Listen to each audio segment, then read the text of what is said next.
Welcome to School of Timeless Wisdom. My name is Omnia Amin, and today I wanted to focus on something very important.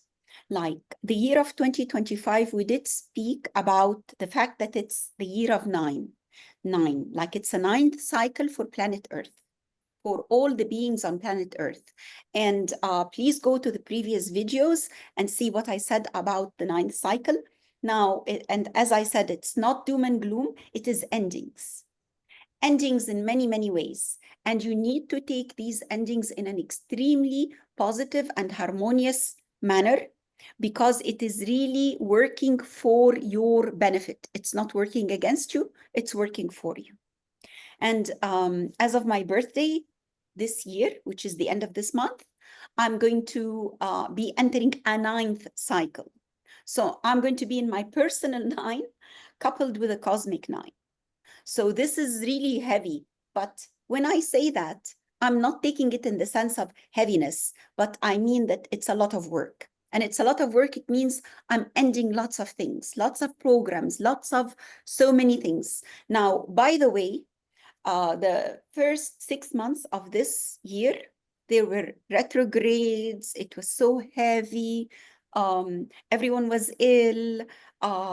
Someone broke a leg, broke a rib. We all had some sort of viruses that are not going. It's fine. This is all energy in the making, and this is all energy trying to settle because you are being formatted. The best thing that you can do during times like this are cleanses. And you don't have to be too drastic with your body. But choose the first 3 days of the month, especially the first 3 days of a new moon. They are perfect. Or the last 3 days of a lunar calendar, the last 3 days of a lunar month, or the first 3 days of a lunar month, or the 3 middle, like 14, 15, 16, or 13, 14, 15. This is perfect because the moon always has to do with our body, and the cycles of the moon and the phases of the moon affect us. So I personally prefer the first 3 days of any lunar month, like the first 3 days of the moon, when the moon is still very, very young. And I like to do my cleanse there.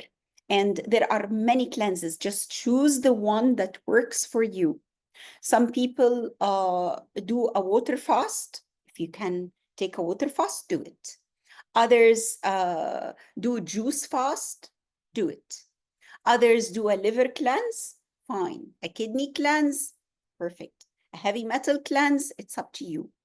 Some, their cleanses are mild in the sense that they stop eating heavy foods and they soak their feet in salt water or in Epsom salt, or they have salt baths, or they make sure to swim in the sea every day. All this is fine. You are the best person to know what your body wants. Like the other day, I met a wonderful, she's actually a physician, and she's spiritual. So she told me one thing. Oh, I'm doing a cleanse. And then I said, oh, that's very good. What type of cleanse? She said, I'm only eating meat. And I laughed, not because I'm belittling her, but because she's someone who doesn't really eat meat, but she said she felt the need to ground herself, and she decided that she's going to eat meat for 3 days. And that's what she has been doing. And she said she feels amazing, and she was actually glowing. She told me, what do you think of me? And I said, you're glowing. And she was glowing with meat. So every person is different. And when I say this, we are born under different ley lines. We are born under different constellations, and our galactic ancestors, not just ancestors here on Earth, the galactic ancestors come from various planets, and some plants work for them, others animal fat works for them, others water. But make sure that your water is a very special water, like it's not impure in any way, and try to make it anything between 7.5 to 8.5, right? To get that right balance. So make sure that the water is cleansed. I did speak briefly before about putting a shungite in your water, which is a black stone shungite, and I will share a video in the group about the qualities of shungite so that you can choose your own. So having said this, like, I'm not just speaking about this moon, any moon. Any full moon will have disturbances, but this is more than others. This particular full moon broke a cycle because it's the last full moon in the first 6 months of the year. So we're almost 6 months into 2025. So here it's broken something heavy for all of humanity, for everybody. It has broken something. And when I mean broken something, it means it freed you. It took away some sort of bond, chain. And this can be your belief so much in the importance of family, or the importance of job, or the importance of working hard, or hatred towards a specific race that has been upsetting you, or resentment to men or resentment to women. We are anchored in a lot of thoughts and beliefs that we no longer see them because they are the norm around us. So the full moon, when it causes disturbance for people who are working on themselves, it means it is clearing something from them. And capitalize on this. Like, I got headaches and I felt my body swelling. I'm still puffed up a bit, but it is releasing. It is fine. It is okay. This is part of what I am going through in my own release. And because the water plays with the tide, so it means it's playing with the water or the liquids in your body, which means it is playing with your emotions. Water or liquid is the emotional body. So this is why some will be prone to feeling they want to cry. They're angry. They're remembering things that are not happening now, happened ages ago, or are not even significant, but it's coming back and angering them. Just tell yourself, I'm shedding this off. Breathe and let it out. Let it out. Now, capitalize, please, on this phase, because humanity is entering something very special in the next half of 2025 onwards. So it's not just, so if you're hearing this recording in 2026 or 2027 and beyond, know that this is for your time. What is happening? A shift has happened in consciousness. And I'm going to repeat this again. A shift has happened in consciousness by allowing you to drop illusions. And here, this time, it is a very sensitive time of prayers. And when you pray, don't just think of it as a fleeting thing, say it aloud. If you are in a crowd or among people, or you can't, find a space, find a quiet place, and say and keep repeating aloud what you want to achieve. So what I normally do, again, as we done it before, I place a pyramid or a bubble of divine white light with mirrors facing outwards, mirrors that reflect away any negativity and negative thoughts, any envy, and any malice, intended or not, back to its source, and only allows in vibrations of the highest and purest thought forms that are working for my highest good and to be of service, so that I can be of service to myself and others. Now, when we used the God beam last time, and the best way is, I usually, when I'm putting this shield or pyramid with the light around me. I say any negativity of any sort, I'm wrapping it in divine light.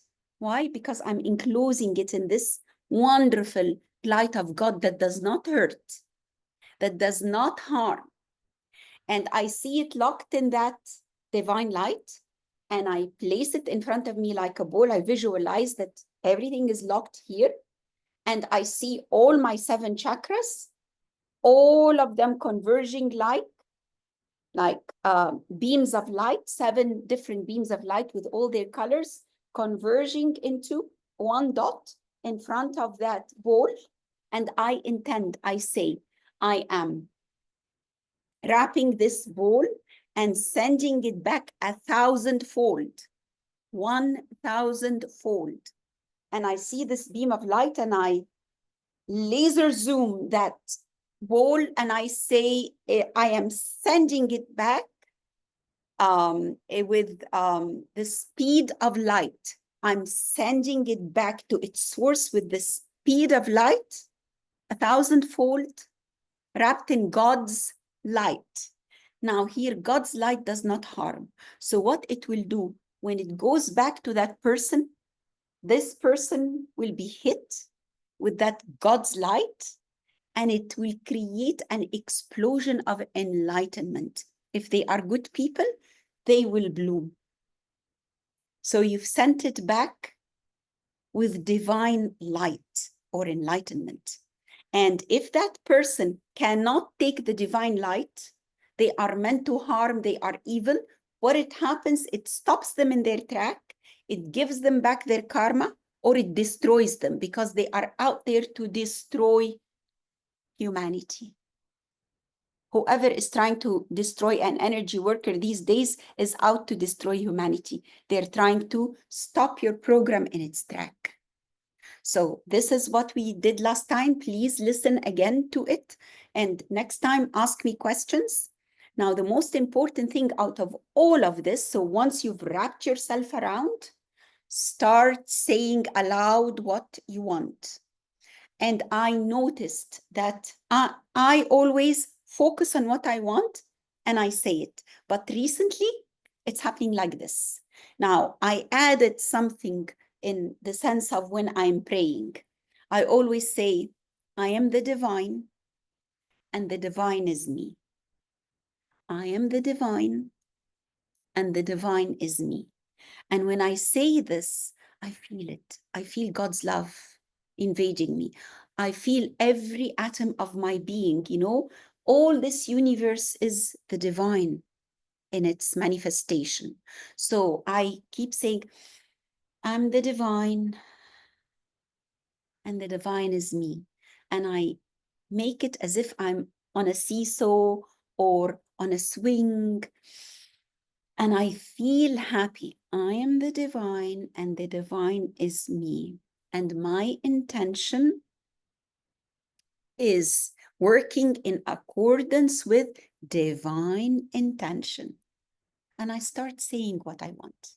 Recently, I was applying for a project. So I said, I'm the divine, and the divine is me. And my intention works in conjunction with divine intention. And I'm wrapping this project in divine light and accepting it as the divine gift. Divine receiving from the divine. You see? Now here, I'm no longer saying it's an act of omnia. No, it's an act of God. Everything. So I'm not giving any intention or any feeling to me. I'm just joining the divine mind. This is very important and very dangerous, by the way. So I am riding the divine mind, accepting the divine vibration and speaking through it. So it's as if I have anchored the wave of the divine intelligence, divine will, by accepting it as it is, and by repeating that I'm divine and the divine is me and feeling it. And then making sure that my intention is divine intention, and I say what I want. And I say it has happened, or happening, or in the making, not it will happen. No, this project is wrapped in divine light, and I have received it. The gift of the divine to the divine. I didn't say the gift of the divine to Omnia. I said the gift of the divine to the divine. Because I'm swimming in an ocean of divinity. And in reality, this is the ocean of divinity. You are swimming in a miracle machine. So every thought, every feeling, everything that you intend, you say, you do, you just need to know that you are in accordance with divine mind. And this is a beautiful process. I wish you luck with it. I wish you joy with it. Make sure that your intention is pure love, not harming anyone. And this will come back to you 1,000-fold. Enjoy it.